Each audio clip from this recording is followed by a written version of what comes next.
So the other skill we can develop when we get to the full range is also looking at our wedges, our approaches. So that's really looking at shots inside 100 yards, but longer than what we could have done on the pitching area. So the pitching area really maximum being about 50 yards.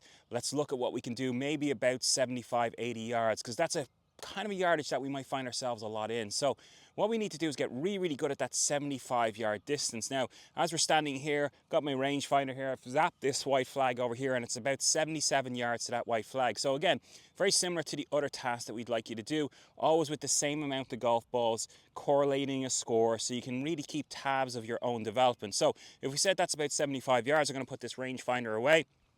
And again, I'd normally have about 5 golf balls to do this. And again, going through your whole routine as if you were actually hitting a shot.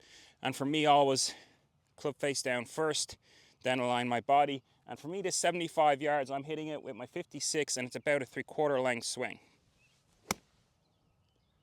So let's see how I do there. All right, pretty happy. And again, when we're on the driving range, we're going to get different bounces when the ball lands. So really, I'm paying attention to where the ball really lands first. Because sometimes just the way the terrain is, it could land and kick 10 yards down. Sometimes it could land and bounce left, right? I'm not really concerned with where it ends up. It's more where it actually carries to. So where it first lands is really what I'm concerned about. So I'll go and do one more.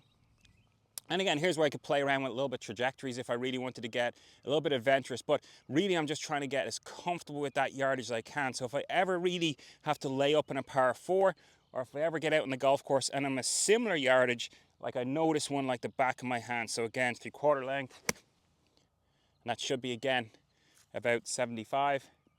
A little bit short on that one, so I might need to work on that. But again, create a little scoring system for yourself, you know, and you can versus this on, okay, did I come up 10 yards short? That might be -2 points. Did I come up 5 yards short? Well, that's acceptable, so 0. And if I get it really within 5 yards, I'd add 1 point. And again, just creating your own score line.